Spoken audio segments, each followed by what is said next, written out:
Good morning, my FPGA miners. I hope you all are doing well and fantastic wherever you guys are. Today, we have a pretty simple video for you, and really what I find a very helpful video for you. Maybe. But what I do find helpful is if you press the like, subscribe, and that bell notification if you have not. I would greatly appreciate that, and it does help the YouTube algorithm spread love. But you can also help spread love by sharing this video with anyone on social media and tagging me. I would greatly appreciate that as well. But today we are going to go over how to best gauge your FPGA profitability. So, as you can see right here, we have our FPGA portfolio on CoinGecko. Now, these are all coins that can be physically mined with FPGAs. There are a lot more, but these are the ones that are the most recent, and we will continue to grow this list and add on coins that are able to be FPGA mined. So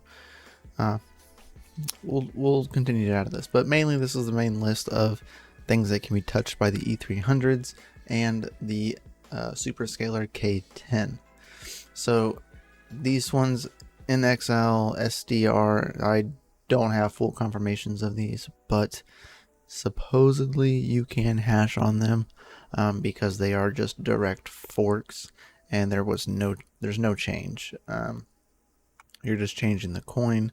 I know that still requires some FPGA reconfigurement of the bitstream to change the coin, but supposedly it's doable. I'm not 100% sure, but it is on the list here. As you can see, there's SDR. Let's see if we can zoom in a little bit, but there's SDR. But if you go to the Superscalar K10, it shows Cedra, which is SDR, on the list as well as NXL. So I would assume that it's a direct mineable coin. All right, not 100% sure on that, but it is on this calculator from hashrate.no. Now that is the main focus of today because this calculator is not that accurate. As you can see, the Osprey E300 specifically, mining Ironfish is the most profitable thing, and if you go and click on it, it shows you some of the coins that you can mine. See, it shows you can mine Cedra. I have not tested this, so I do not know that it works. Maybe we'll try it and see if it does work. But as you can see, there's a coin missing there, which is Etika, and yeah, it's not on the list. And also the revenue for the E300 is kind of off, in my opinion. So you can actually use this right here, which is just the basic calculator.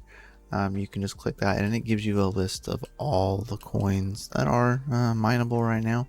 Now there are some links down below. They are tiny URL links because the actual link is massive. So you can click these down below for shortcuts, bookmark them for yourself. Just remember to change your power cost right here to fit your power cost, because my power cost is not your power cost. Alright, so you can actually test this out right here on the E300 VU35P, which is what they are basing their FPGA calculator on. This is the E300 VU35P. It is no other model on this calculator version for the E300, because we do know there are multiple versions of the E300s. So this is the 35s if anybody's ever curious. So if you actually go and enter in all the hash rates, now these hash rates are based upon our calculator that we already have, or spreadsheet that we have, right? So via this calculator, so I took all of the median hash rates for the E300 VU35P, and for all three calculators you actually do find below. We do have the E100 VU33P, which is right here, which is what I own. I own this version. This is the E300 VU35P, and then we have the E300 or the E100 VU35P. Soon we'll actually be adding the VU9P E100 to this list. So anyway, back to what we were doing. So I was taking all the median hash rates, and that is where we get these numbers for the calculators. Now on the E300 VU35P, it does show you that actually Ironfish 1 makes more than it said it does, and that's even at the median settings. And if you do see, Etika does make more than all of them. That has been going down though because the difficulty is variable and difficulty is going up. So once they fork again and have a difficulty adjustment, I don't know, we'll go back to square one, I guess. Not sure. But this is the lineup for the E300 VU35P. So you can actually just click these links down below, or you can just enter in all of your information that you may have for your FPGA into this calculator and just fill in all of the information with wattages as well as hash rate, and it'll break it down for you. It does break it into a total as if this is like everything you're mining, but if you do want to just I just pay attention to this one right here because one, power cost is so low for one device. I really don't look at the power cost too much because $1 a day is not that much compared to, you know, making $10+ a day. But also you can see the current coin emissions that you'd be getting, revenue per day.